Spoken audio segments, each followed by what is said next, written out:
કોઈ પણ દેશના શાંતિપૂર્ણ રીતે ચાલવા પાછળ ઘણા બધા પરિબળો કામ કરતા હોય છે. દેશની પોલીસ છે, આર્મી છે, દેશનો લો એન્ડ ઓર્ડર છે. પણ આ બધા સિવાય પણ એક વસ્તુ એવી છે કે જે પડદા પાછળ રહીને કામ કરે છે, જેનું યોગદાન ખૂબ મહત્વપૂર્ણ હોય છે. અને એ છે ઇન્ટેલિજન્સ, એટલે કે દેશની જાસૂસી સંસ્થાઓ. નમસ્કાર મિત્રો, હું છું હિરેન બારિયા અને તમારા બધાનું સ્વાગત છે આપણી નવી નકોર ગરમા-ગરમ યુટ્યુબ ચેનલ તત્વ ગુજરાતી પર. અહીંયા આપણે હંમેશા મળતા રહીશું ને અલગ-મલકની વાતો કરતા રહીશું. તો આજનો એપિસોડ ખાસ છે કારણ કે આ ચેનલ પરનો પહેલો એપિસોડ છે. આજે આપણે વાત કરવાના છીએ એક એવી જાસૂસી સંસ્થાની કે જે પોતાના દુશ્મનોને દુનિયાના કોઈ પણ ખૂણામાંથી ગોતી અને મારી નાખવા માટે ફેમસ છે. અને આ જાસૂસી સંસ્થાઓમાં સૌથી પહેલા કોઈનું નામ આવે તો એ છે મોસાદ. ઇઝરાયલની ખૂબ જ તાકતવર જાસૂસી સંસ્થા. હવે મુખ્ય વાત પર આવતા પહેલા આપણે ઇઝરાયલ વિશે થોડું સમજવું જરૂરી છે. ઇઝરાયલ એ આરબ દેશોથી ઘેરાયેલો એક નાનકડો દેશ છે કે જ્યાં યહૂદી લોકો રહે છે. જો ઇઝરાયલના વિસ્તારની વાત કરીએ તો ઇઝરાયલ આપણા કચ્છ જિલ્લાથી પણ નાનો છે. કચ્છનું ક્ષેત્રફળ લગભગ 45,000 ચોરસ કિમી છે, જ્યારે ઇઝરાયલનું ક્ષેત્રફળ માત્ર 22,000 ચોરસ કિમી છે. આ દેશ વિસ્તારની દ્રષ્ટિએ ભલે નાનો છે, પરંતુ એની આર્મી, એની જાસૂસી સંસ્થાઓ ઘણા બધા વિકસિત દેશોથી પણ વધારે પાવરફુલ છે. અને એનું કારણ છે ઇઝરાયલના પાડોશી આરબ દેશો. ઇઝરાયલ મુસ્લિમ દેશોથી ઘેરાયેલો છે અને એમાંથી મોટા ભાગના દેશોને ઇઝરાયલ સાથે દુશ્મનાવટ છે. એટલા માટે જ ઇઝરાયલ પોતાની ડિફેન્સ અને ઇન્ટેલિજન્સ સંસ્થાઓને ખૂબ જ પાવરફુલ બનાવી છે. અને જેમ આપણા દેશની આતંકવાદ સામે ઝીરો ટોલરન્સની નીતિ છે, એવી રીતે ઇઝરાયલની ઝીરો ટોકની નીતિ છે. એટલે કે આતંકવાદીઓ સાથે કોઈ પણ પ્રકારની વાતચીત કરવી નહીં. હવે ઇઝરાયલ દેશ બન્યો કઈ રીતે, એ સ્ટોરી પણ ઇન્ટરેસ્ટિંગ છે. એના વિશે આપણે આવતા એપિસોડમાં ક્યારેક વાત કરીશું. પણ આજે આપણે મોસાદના જે મિશનની વાત કરવાના છે, એ જોડાયેલ છે 1972ના મ્યુનિક ઓલિમ્પિક સાથે. મ્યુનિક જર્મન દેશનું એક શહેર છે કે જ્યાં 1972માં ઓલિમ્પિકનું આયોજન કરવામાં આવ્યું. હવે આ ઓલિમ્પિક શરૂ થયું અને લગભગ એક અઠવાડિયું પૂરું થયું હતું. અને અત્યાર સુધીમાં બધું નોર્મલ રીતે ચાલતું હતું. ઓલિમ્પિકમાં અલગ-અલગ ગેમ ચાલતી હતી. જુદા-જુદા દેશના ખેલાડીઓ પાર્ટિસિપેટ કરતા હતા. અને આ ઓલિમ્પિકમાં ઇઝરાયલના ખેલાડીઓ પણ ભાગ લઈ રહ્યા હતા. પણ એક અઠવાડિયા પછી, એટલે કે 5 સપ્ટેમ્બર 1972, આ એ દિવસ હતો જેને આજે પણ ઇઝરાયલના લોકો ભૂલ્યા નથી. આ દિવસથી ઇઝરાયલના સૌથી ખતરનાક મિશનની શરૂઆત થઈ, જે લગભગ આવતા 20 વર્ષ સુધી ચાલવાના હતા. હવે જે જગ્યાએ ઓલિમ્પિકનું આયોજન થતું હોય છે, ત્યાં ઓલિમ્પિક વિલેજ બનાવવામાં આવે કે જ્યાં બધા દેશના ખેલાડીઓ રહેતા હોય છે.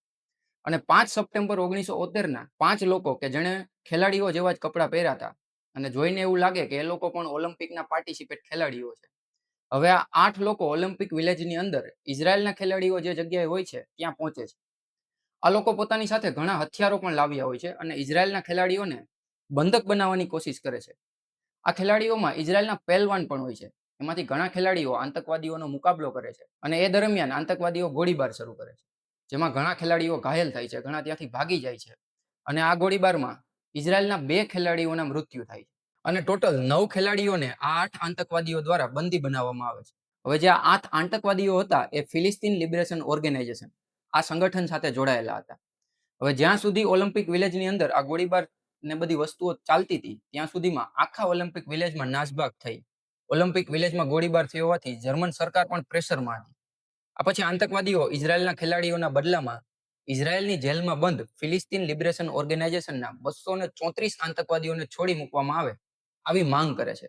અને જો આમ ન કરવામાં આવે તો 9 ખેલાડીઓ કે જે આતંકવાદીઓના કબજામાં છે, એમને પણ મારી નાખવામાં આવશે, આવી ધમકી આપે છે. હવે જેમ આપણે પહેલા વાત કરી કે ઇઝરાયલની આતંકવાદીઓ સાથે નો ટોકની નીતિ છે. જ્યારે આતંકવાદીઓ આ માંગ રાખી તો ઇઝરાયલે સીધે સીધી ના કહી દીધી. ઇઝરાયલની ના પછી આતંકવાદીઓ દ્વારા જે પેલા 2 ખેલાડીઓને મારી નાખવામાં આવ્યા, એની લાશને બહાર ફેંકવામાં આવે. અને એમ કહેવામાં આવ્યું કે જો એમની વાત માનવામાં નહીં આવે તો બીજા ખેલાડીઓને પણ આ જ રીતે મારી નાખવામાં આવશે.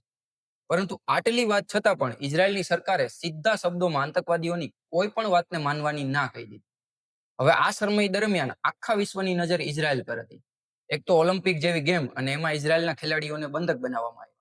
અને ઇઝરાયલ દ્વારા આતંકવાદીઓ સાથે કોઈ પણ પ્રકારની વાતચીતની ના કહેવામાં આવી. હવે આ વખતે ઇઝરાયલના પ્રાઇમ મિનિસ્ટર હતા ગોલ્ડા મેયર. એક બાજુ આ બધું ચાલતું હતું, આ સમય દરમિયાન ઇઝરાયલ સરકાર દ્વારા જર્મન સરકારને એક રિક્વેસ્ટ કરવામાં આવી કે તેઓને જર્મનીની અંદર એક મિલિટરી ઓપરેશન કરવા દેવામાં આવે કે જે આ ઓલિમ્પિક વિલેજ છે ત્યાં આગળ, જેથી એમના ખેલાડીઓને છોડાવી શકાય. જેથી કરીને આ માટે મંજૂરી આપવામાં આવે. પણ ઓલિમ્પિક જેવી ગેમ કે એમાં કોઈ આર્મી ઓપરેશન કરવામાં આવે તો વધારે લોકોના મૃત્યુની સંભાવના. એવામાં જર્મન સરકાર દ્વારા ઇઝરાયલની સેનાને ઓપરેશનની મંજૂરી આપવામાં ના આવે. હવે અત્યાર સુધીમાં 2 ખેલાડીઓના મોત થઈ ગયા હતા. બાકીના 11 ખેલાડીઓ બંધક હતા.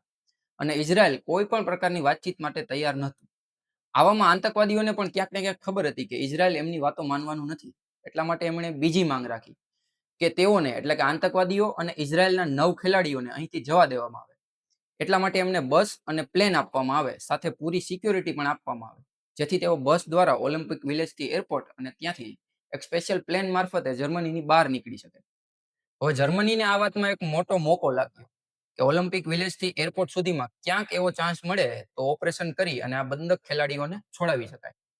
આ પછી આતંકવાદીઓને એક બસ આપવામાં આવી. એમાં 8 આતંકવાદી અને બાકીના બધા પ્લેયરો એ બસમાં બેઠા અને બસ એરપોર્ટ બાજુ રવાના થઈ.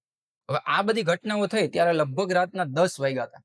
એરપોર્ટ ઉપર પહેલેથી જર્મનીએ પોતાના શાર્પ શૂટર અને આર્મીને તૈયારીમાં રાખ્યા હતા કે જ્યારે પણ ટાઈમ મળે ત્યારે આ લોકો આતંકવાદી ઉપર હુમલો કરશે અને જે ખેલાડીઓ છે એને છોડાવી લેશે. હવે આ બધા વચ્ચે બસ મ્યુનિટ એરપોર્ટ પહોંચે કે જ્યાં પહેલેથી 2 હેલિકોપ્ટર તૈયાર રાખવામાં આવ્યા હોય અને શાર્પ શૂટર પણ તૈયારીમાં હોય છે કે જ્યારે પણ મોકો મળે ત્યારે એટેક કરીને ખેલાડીઓને છોડાવી લઈએ. પણ આખી ઘટના એટલી જલ્દીમાં થઈ હતી કે જર્મનીને પૂરી રીતે પ્લાનિંગ કરવાનો ટાઈમ નહોતો મળ્યો. એમની પાસે એક પરફેક્ટ પ્લાન રેડી નહોતો. એમને એવું નક્કી હતું કે આપણે આવું આવું કરશું, પણ એકદમ પરફેક્ટ નહોતું એમ. આ પછી ખેલાડીઓને બસમાંથી ઉતારીને જે આતંકવાદીઓ હતા એ હેલિકોપ્ટરમાં બેસાડવા લાગે છે.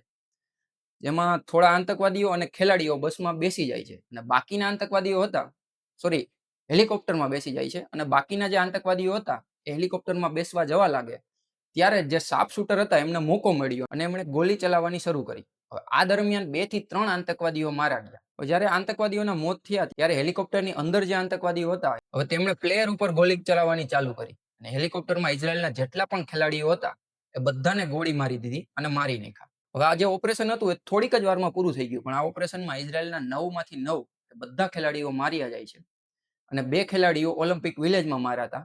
એટલે બાકી ટોટલ 11 ખેલાડીઓ ઇઝરાયલના મારી નાખવામાં આવે છે. આવી રીતે 6 સપ્ટેમ્બર 1972 નો દિવસ જે ઇઝરાયલ માટે એક કાળો દિવસ બની ગયો અને મ્યુનિટ હત્યાકાંડની આ સમગ્ર ઘટનાને બ્લેક સપ્ટેમ્બર નામ આપવામાં આવ્યું.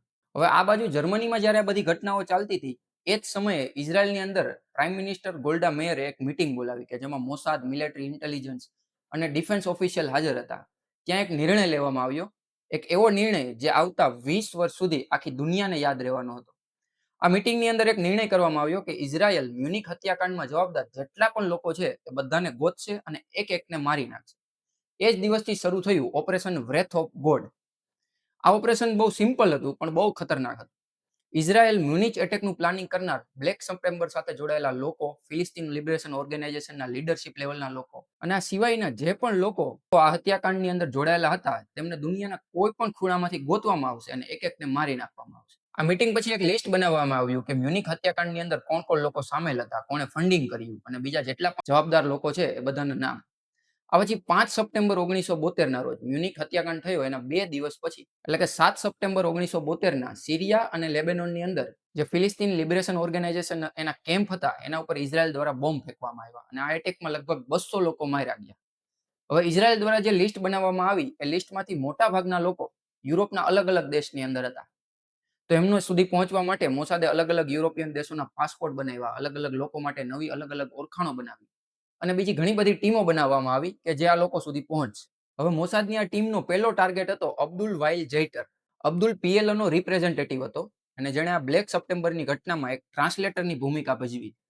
તારીખ હતી 16 સપ્ટેમ્બર 1972 અને સ્થળ હતું રોમ કે જે ઇટલીમાં આવેલ છે. આ જે અબ્દુલ હતો એના એપાર્ટમેન્ટ તરફ જઈ રહ્યો હતો અને લિફ્ટની પાસે પહોંચતો ત્યારે જ મોસાદના એજન્ટોએ એમને 12 ગોળીઓ મારી. કહેવાય છે કે આ 12 ગોળી એટલા માટે મારવામાં આવી કે એમના જે 12 ખેલાડીઓને મારી નાખવામાં આવ્યા હતા એના બદલા માટે એક એક ખેલાડી તરફથી એક એક ગોળી. આ પછી બીજો ટાર્ગેટ હતો મહેમૂદ હંસારી. તારીખ હતી 31 ડિસેમ્બર 1972 અને સ્થળ હતું ફ્રાન્સનું પેરિસ. મહેમૂદ અંસારી PLO નો સિનિયર લીડર હતો. અંસારીને મારવા માટે મોસાદે પહેલા એના ફોનને ટેપ કર્યો, પછી એના ઘરની ખુરશીની નીચે એક રિમોટ કંટ્રોલ બોમ્બ મૂક્યો. આ પછી એને ફોન કરવામાં આવ્યો એ જાણવા માટે કે એના રૂમની અંદર જે મહેમૂદ અંસારી છે કે બીજું કોઈ છે. જ્યારે બધી વાતનું કન્ફર્મેશન મળ્યું ત્યારે મહેમૂદ અંસારીની રૂમની અંદર એક બોમ્બ બ્લાસ્ટ કરવામાં આવ્યો. આ બોમ્બ બ્લાસ્ટમાં મહેમૂદ અંસારી ગંભીર રીતે ઘાયલ થયો અને 1973માં પેરિસની હોસ્પિટલમાં એનું મોત થયું. હવે આ બે પછી વારો આવ્યો હુસેન અલ બસીરનો. ફેબ્રુઆરી 1973 અને જગ્યા હતી સાયપ્રસ. મોસાદના એજન્ટોને ખબર પડી કે હુસેન સાયપ્રસની એક હોટેલના રૂમ નંબર 207 ની અંદર રોકાયેલો છે. એ પછી એના બેડની નીચે એક બોમ્બ મૂકવામાં આવ્યો અને કન્ફર્મ કરવામાં આવ્યું કે હુસેન રૂમની અંદર છે. ત્યારબાદ ત્યાં બોમ્બ બ્લાસ્ટ કરવામાં આવ્યો જેમાં એનું મોત થાય છે. હવે આ સમય દરમિયાન સમગ્ર યુરોપની અંદર ઘણી બધી જગ્યાઓએ પીએલઓ ઓર્ગેનાઇઝેશનના જે માણસો હતા એમને મારી નાખવામાં આવ્યા. અત્યાર સુધીમાં ઓપરેશન દરમિયાન લગભગ 1 ડઝનથી વધારે લોકોને મારવામાં આવ્યા. પણ ઇઝરાયેલનું ઓપરેશન હજુ પણ પૂરું થયું નહોતું. ઇઝરાયેલ દ્વારા સૌથી મોટું રિટેલિએશન કરવામાં આવ્યું તારીખ 8 જૂન 1992ના પેરિસની અંદર. એટલે કે મ્યુનિક હત્યાકાંડના 20 વર્ષ બાદ. ટાર્ગેટ હતો અતેબ બેસો, કે જે પીએલઓનો ઇન્ટેલિજન્સ ચીફ હતો. અતેબ જ્યારે હોટલની બહાર હતો ત્યારે મોસાદના એજન્ટો દ્વારા એના ઉપર ગોળીબાર કરવામાં આવ્યો અને કહેવાય છે કે એને પણ 11 ગોળી મારવામાં આવી. 11 ખેલાડીઓના નામ. અને અંતે 20 વર્ષે ઇઝરાયેલની બદલાની ભૂખ પૂરી થઈ. મ્યુનિક હત્યાકાંડ 1972માં થયું. એના 20 વર્ષ બાદ 1992ની અંદર ઇઝરાયેલ એનો બદલો પૂરો કરે છે. 20 વર્ષ, 10 થી વધારે દેશ અને ડઝનથી પણ વધારે લોકોના મોત.